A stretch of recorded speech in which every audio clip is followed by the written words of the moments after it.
सम्यक प्रकार का संकल्प क्या है कि जीव सुख के बिना नहीं रह सकता। सुख चाहिए, बीड़ी से सुख चाहिए, भोजन से स्वाद सुख चाहिए, संभोग से सुख चाहिए, प्रशंसा से सुख चाहिए। सुख के बिना नहीं रह सकता। तो शास्त्रों का ज्ञान नहीं है कि भाई सुख विषयों में, विकारों में सुख भास है और सच्चा सुख आत्मा में। तो शास्त्रों का तो ज्ञान हो जाए, गुरु की कृपा से मुफ्त में सत्संग मिल जाए, लेकिन तप न होने के कारण बुद्धि निर्मल नहीं। निर्मल बुद्धि नहीं तो सच्चा सुख नहीं मिलता। इसलिए जीव बेकारी सुख में फंसता जाता है।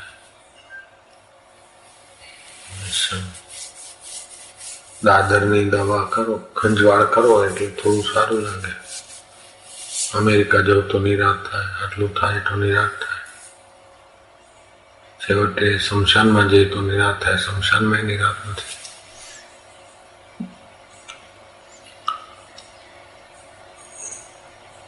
तो शास्त्र का ज्ञान और तप से बुद्धि निर्मल हो गई। निर्मल मन जन सो मोहि पावा। निर्मल मन वो मुझे प्राप्त करता है। छल छिद्र कपट स्वप्न मोहि स्वप्न न भाव। जो चेतन है वो छल कपट करेंगे तो चेतन तो जानते हैं। तो तदिक्षण की जिसको प्राप्त होती वो जानना चाहे तो स्वरूप में बैठ के विधि दूसरे के मन का रहस्य जान सकता है और दूसरे ढंग से भी फिर उसमें सच्चाई क्या है अंतरात्मा की आवाज से निष्कर्ष भी निकाल सकता है। इसलिए आप्त वचन प्रमाणभूत माने जाते हैं। दूरदृष्टा पुरुष हो जाता है, ब्रह्मवेद ऋषि हो जाता है। ऋषि तो मंत्र दृष्टा है, मंत्र का दृष्टा हो जाते। तो तांत्रिक मंत्र हो, वैदिक मंत्र हो, साबरी मंत्र हो, वशीकरण हो, मोहन हो, मारण हो, उच्चाटन हो, ये सारे मंत्र संकल्प का ही तो परिणाम है, संकल्पों का ही तो रूपांतर है।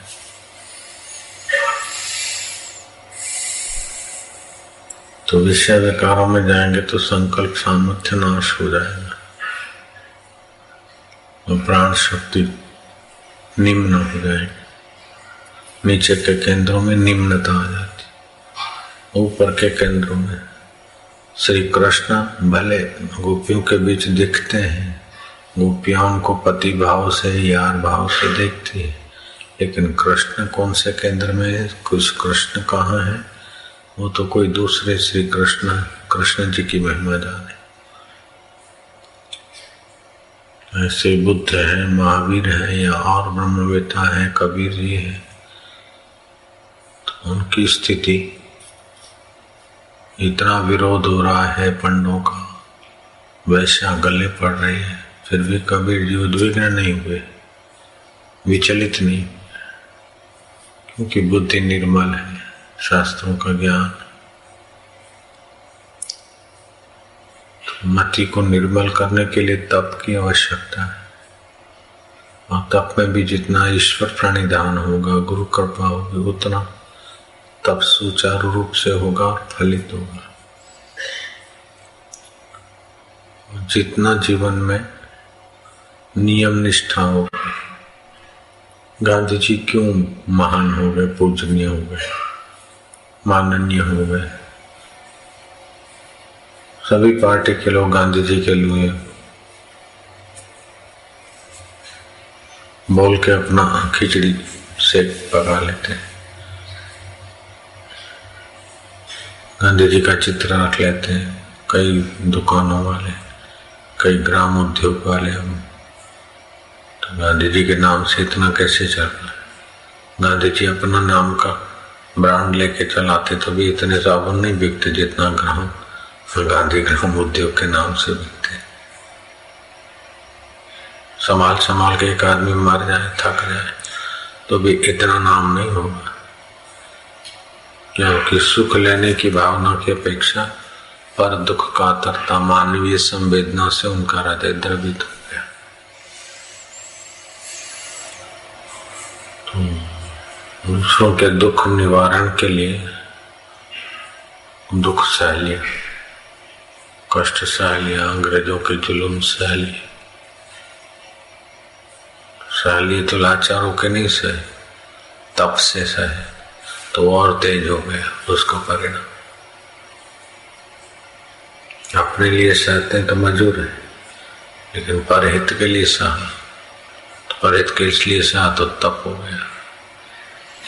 तो उस तप में खाली परहित नहीं, प्रार्थना करते थे, जप करते थे, गीता पढ़ते थे, नियम निष्ठा थे। 36 साल के 32 साल में उन्होंने ब्रह्मचर्य व्रत ले लिया था। नहीं तो पहले तो बहुत संसार में फिसलाहट, व्रत ले लिया तो ले लिया बस। तो नियम निष्ठा थी उनमें, नियम निष्ठा आदमी को बहुत ऊंचा उठाती। गांधी जी लिखते हैं कि जो बोलता अच्छा देखेंगे, हो सका तो करूंगा, कोशिश करूंगा, भगवान की कृपा हो। ऐसे लोग जब बोलते तो मुझे बड़ा दुख होता है, आश्चर्य होता है कि ये कोई बात, कोई अच्छी बात आई तो फिर देखेंगे, सोचूंगा। अच्छाई को पाने के लिए तो नियम निष्ठा लेनी पड़ती है, व्रत लेना पड़ता है। व्रतेन दीक्षाम मापनोति, ये सुनते भी हैं, दूसरों को सुनाते भी हैं, लेकिन अपने जीवन में कोई व्रत नहीं।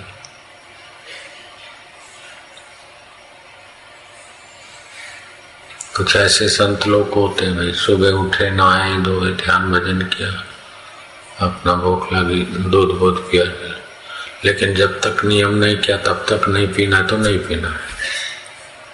फिर चाहे नहाए धोए, कुछ भी हुआ, 10 बज गए, 11 बज गए, 12 बज गए, 1 बज गए, 1:30 बज गया, 2 बज गया, तो क्या है, अपना नियम पूरा करना है तो करना है। बिना नियम के खा लिया, बिना नियम के पी लिया तो जीवन में क्या बरकत आएगी। तो नियम निष्ठा से तप में सफलता आती है। जो ऊंचे पदवे पे आए हैं, आटे कटे हैं, तो ऊंची गादी पे बैठने से अटे कटे नहीं हुए। उन्होंने जो भोजन किया वो पचाया है, तब अटे कटे। ऐसे ही जो जिनका आध्यात्मिक ऊंचाई है तो खाली सुन के बोल के नहीं हुई है, उन्होंने अपना पचाया है, अपने को ढाला है। मन के कहने में पतंग की नाई, तितली की नाई इधर उधर नहीं गए, तो वही परिपक्व हो गए। आज तितली की नाई इधर से उधर तो वो तो फिर खड़िया हो जाते। वैराग तो आता है, घर तो छोड़ लेते हैं, फिर थोड़े दिन मन लगा इधर, फिर उधर, फिर उधर, फिर उधर। रोज बोलते गुरु ब्रह्मा, गुरु विष्णु, गुरुदेव महेश्वरा, लेकिन करेंगे अपने मन की, तो ये नियम निष्ठा नहीं है। हम तो एक दिन भी मन नहीं चाहता था, गुरु ने कहा वहां रहो, तो फिर हम 7 साल रहे। तो ऐसा कुछ मन के शिष्य का दुर्भाग्य है कि गुरु को पूछना पड़े कि बेटा तेरे को, शिष्य तेरे को क्या करना है, क्या अनुकूलता है। नहीं तो गुरु जानते उसकी कैसे उन्नति होती, गुरु जानते। पूछना पड़ता है कि तुम ये करोगे, तुमको ये ठीक लगेगा। तो अभी वो दिखने में शिष्य है लेकिन वो मन का दास है, इसीलिए गुरु को पूछना पड़ता है। मन का दास तप में सफल नहीं हो सकता। तो वशिष्ठ जी बोलते हैं, हे राम जी, जिसकी बुद्धि शास्त्रों के अभ्यास से तीक्ष्ण हुई है। शास्त्रों का अभ्यास, कभी किधर से पढ़ा कभी किधर से पढ़ा, फिर किताब रख दिया। नहीं, शास्त्र को आदर से पढ़ेगा तभी ज्ञान बचेगा। किताब पढ़ा फिर उल्टा करके रख दिया, फेंक दिया, रख दिया, कहीं नहीं। आदर से शास्त्र का ज्ञानदाता ग्रंथ का आदर नहीं, इधर से उधर पटक दिया, इधर खुला छोड़ के चल दी, उसको शास्त्र पढ़ने का पुण्य नहीं हुआ। है तो शालिग्राम, लेकिन आदर करते तो शालिग्राम की पूजा का फल होता है तो लिंग शिव जी का, आदर करते हैं तो शिवलिंग की पूजा का फल होता है। इसे शास्त्र मिल गए, उठाया पड़ा, तो ज्ञान बैठेगा नहीं।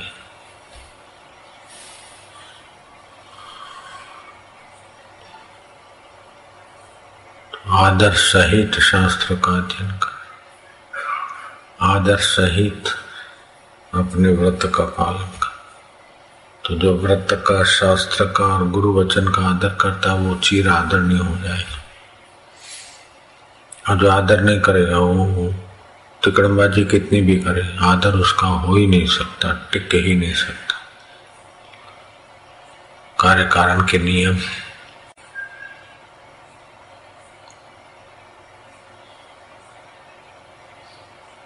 कहते पांडव कहीं जा रहे थे, एक ऐसी भयानक जगह से गुजरे। एक ब्रह्म राक्षस ने पांडवों को रोक दिया। प्रश्न किया, मेरे प्रश्न का उत्तर दोगे तुमको छोड़ दूंगा, नहीं तो यहाँ तुम्हारा खात्मा सब। ऐसी कुछ कहा। क्या प्रश्न है? बोले ज्ञानी को कार्य कारण का नियम लागू पड़ता है कि नहीं पड़ता। यक्ष का प्रश्न उत्तर वो अलग है महाभारत में, ये अलग है। ज्ञानी को कार्य कारण का नियम लागू पड़ता है कि नहीं पड़ता।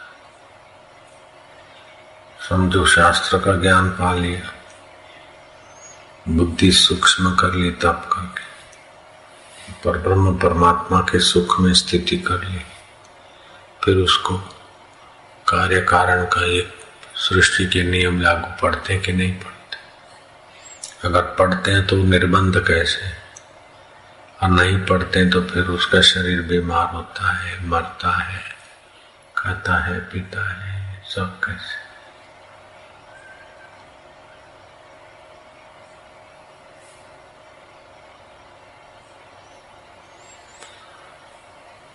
तो बोले ज्ञानी महापुरुष को कार्य कारण के नियम लागू नहीं पड़ते, ऐसी बात भी नहीं है, और पढ़ते हैं ऐसी बात भी नहीं।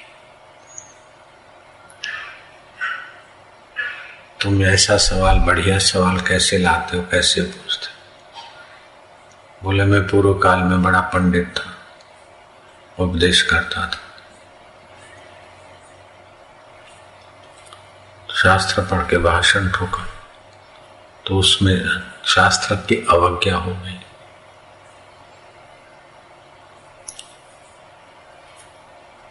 इसलिए मैंने बड़े दुख पाए, लोमड़ी होके बैठकर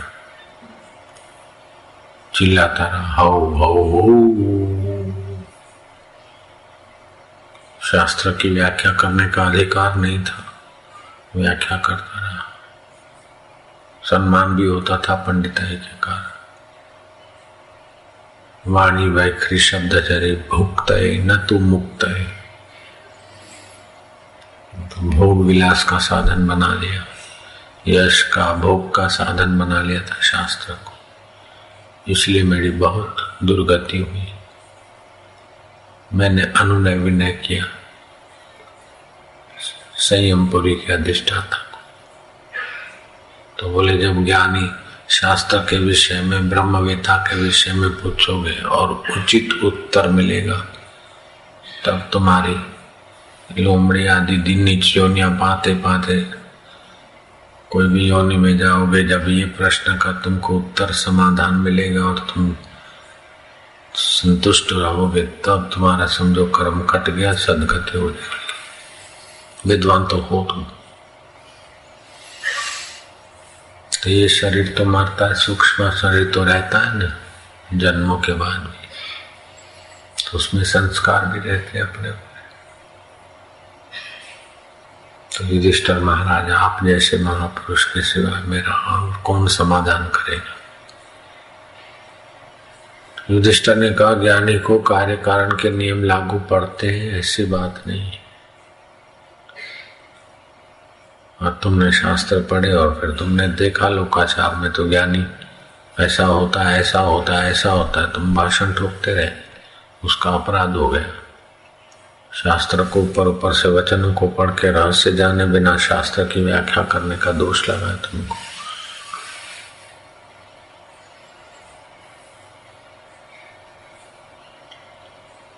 वो आजीविका के, यश के और आजीविका के उद्देश्य से किया।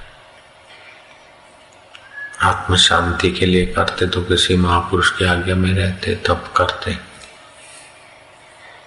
मन को संयत करते। आप तो मनमुख बन गए, इसलिए मनमुख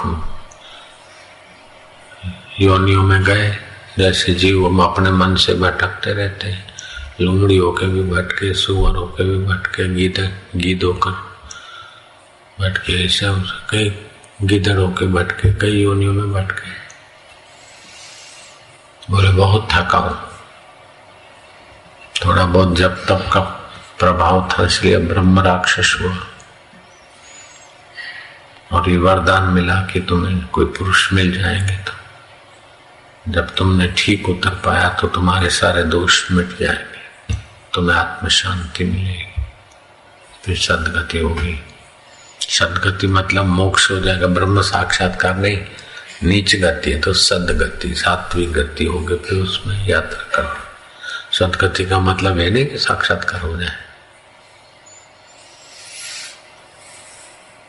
दुर्गति सदगति। तो महाराज दुर्गति से मुझे कृपा। युधिष्ठिर तनिक शांत हुए कि पूर्व काल में महापुरुषों की कृपा से ये हम सुन पाए। देखो कितनी नम्रता है। श्री कृष्ण जिनके लिए उठ के खड़े होते थे, युधिष्ठिर आते तो कृष्ण उठ के खड़े होते सम्मान में, युधिष्ठिर जाते तो पीछे पीछे चलते, क्योंकि राज दरबार में राजा है, उम्र में भी कैसे कुछ जो भी होगा, ऐसा भी वर्णन सुना है हमने। ऐसे श्री युधिष्ठिर जी कहते हैं कि पूर्व काल में हमने सुना है कि ज्ञानी पर कार्य कारण के नियम लागू नहीं पड़ते, और देखा भी जाता है कि नियम लागू पड़ते हैं। तो फिर इसका निष्कर्ष ये निकला कि वे महापुरुष स्वीकार करते, कार्य कारण के नियम स्वीकार करते।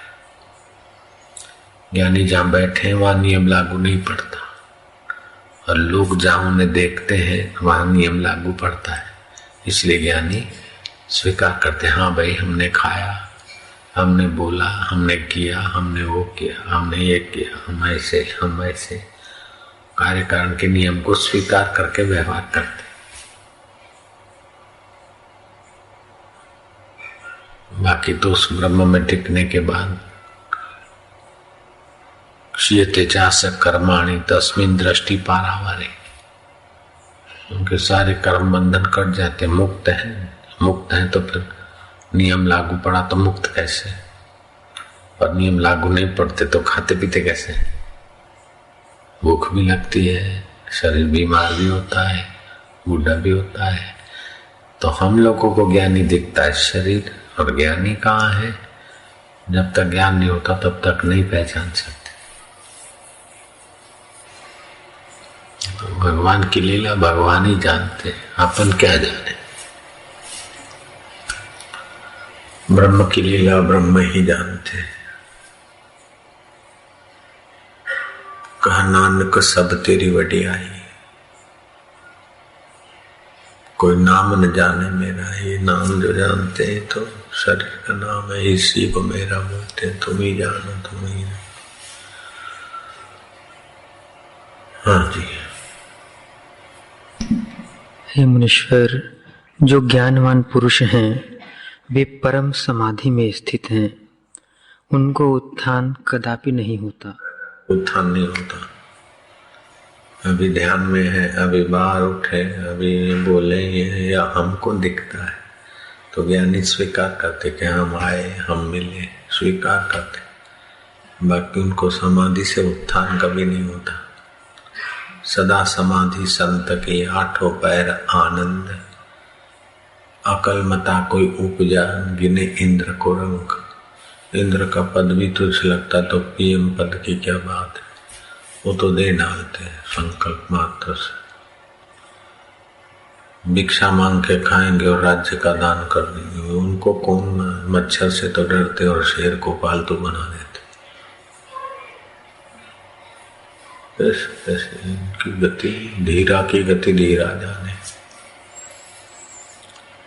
ज्ञानियों के संपर्क में थोड़ा झलक, थोड़ा आभास मिलता है, नहीं तो लोग अपने को ज्ञानी मान लेते हैं। फिर वो वासना जोर करती है, मेरे को पुत्र मिले, मेरे को फलाना मिले, मैं ऐसा करूं, मैं प्रसिद्ध हूं, मैं सत्संग क्या करूं, मैं फलाना करूं। बस उसमें फिर डाउन होने के रास्ते चले जाते। तुम जो हो उधर खोजो। जो मिलेगा वो कब तक। बिछड़े हैं जो प्यारे से दर बदर भटकते फिरते, अपने प्यारे स्वरूप से, स्वरूप ज्ञान से, गुरु ज्ञान से जो विलग हुए, मनमुख हुए, वो दर बदर सुख के लिए भटकते। और जीव की मांग है सुख, चिदाभास सुख ही चाहता है।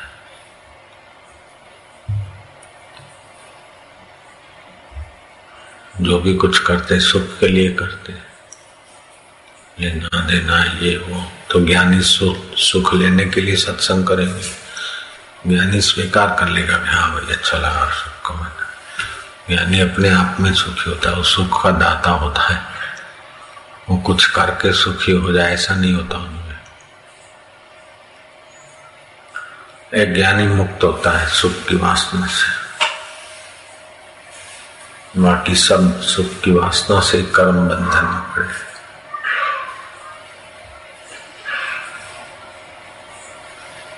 निर्वासनो शोभते बुद्धा, निर्वासनो निरालंबो शोभते बुद्धा।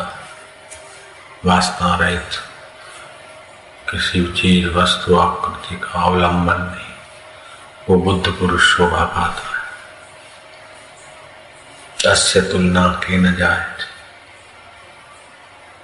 उस आत्मज्ञानी की तुलना किससे करोगे। कहते कि उसकी फिर सदगति, लूमड़ी की सदगति हो।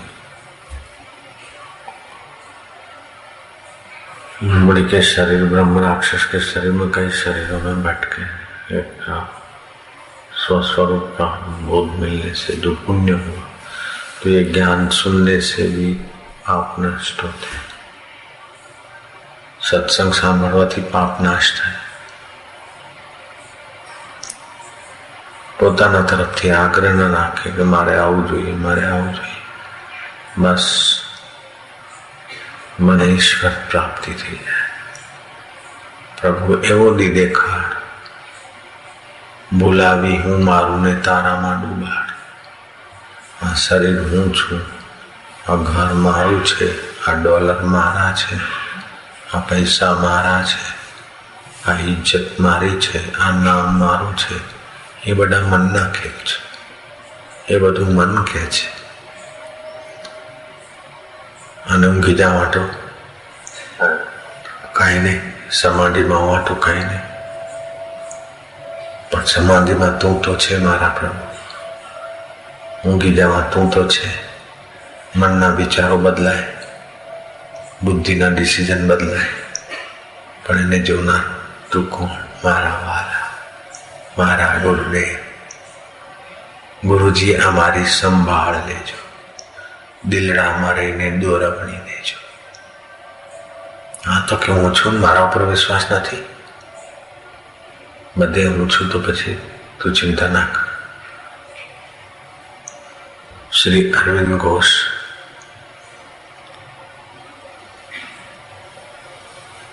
देश बंधु बैरिस्टर मेरे तरफ से निःशुल्क लड़ रहे, लेकिन 101 केस मेरे पर लगा दिए जुल्मी अंग्रेजों ने अलीगढ़ कांड के.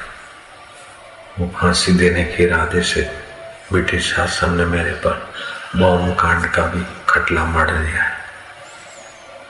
कल्पेश ये क्या कर, वो ऐसा ऐसा आरोप कर रखेंगे, देश बंधु को ऐसा समझा दो, उसका जवाब ये थे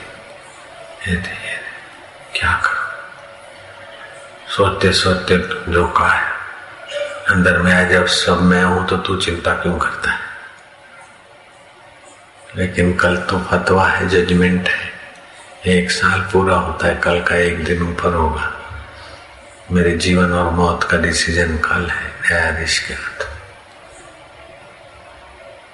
मैंने तेरे को यहाँ भेजा है, अब मैं ही तेरा अंतरात्मा. जब सब मैं हूं तो तू बीच में चिंता क्यों करता है. तो मैं तो सो गया. सुबह उठा, फिर भी देखा कि आज फांसी लगेगी कि मुक्ति मिलेगी. आखिर मैं कोर्ट में लिवा गया, कटघरे में खड़ा हुआ कैदी. 2 कैदी झल्ली, हवा हाँकने के पंखा उस समय ऐसा होता था, 2 रस्सियां होती थी, फिर उसमें बांस होता था और बांस पे गुदड़ी सीकर उसको यूं खींचते तो हवा डालते थे. हम बच्चे थे तब हमने देखी थी, पंखे नहीं थे. 1945 के आसपास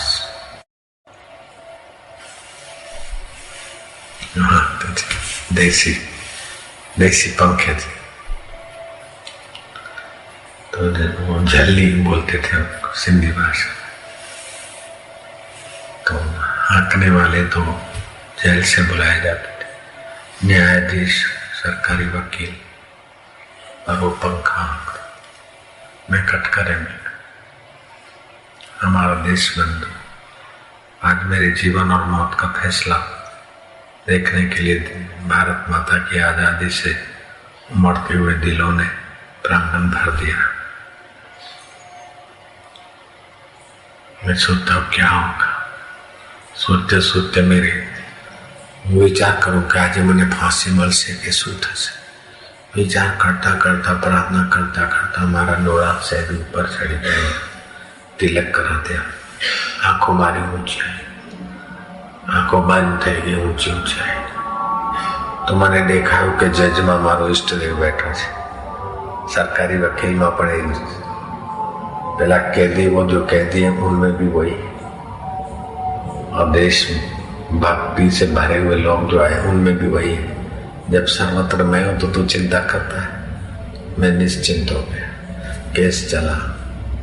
मेरे आरोपों को जैसे तिनकों को तोड़ तोड़ के फेंकते, ऐसे देश बंधु के द्वारा ऐसा कुछ भगवान ने लीला की कि सारे सरकारी आरोप एक एक करके तोड़ दिए देश बंधु ने. ऐसा उनका प्रभाव है. और शाम होते होते जज को कहना पड़ा कि अरविंद निर्दोष. अरविंद पे आरोप है हुए खंडित हो गए. फिर तो लोगों ने मुझे कंधे पे बिठा जय श्री कृष्ण, जय श्री अरविंद, जय श्री कृष्ण, जय श्री अरविंद के नारे. कैसी भगवान की लीला.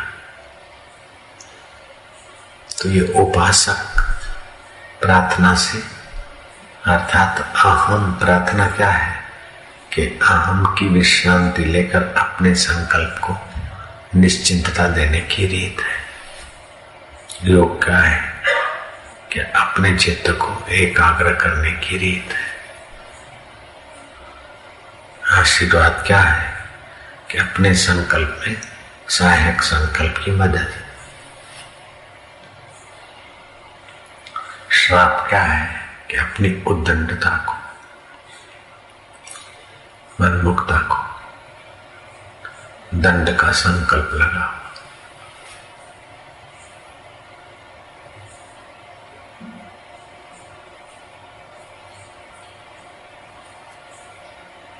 नल कुंवर को दंड का संकल्प लगा, वृक्ष बन गए। वो हुल गंधर्व था, वो मगर बन गया था। वो देवल ऋषि की मजाक किया था, देवल ऋषि ने श्राप दी थी। तो तप में कितनी ताकत है कि जरा सा बोल दिया वो कह रहा। तो आप कहाँ तो प्रकृति में परिवर्तन करने की ताकत वाले चेतन, और कहाँ सुख के लिए भटकते फिरते।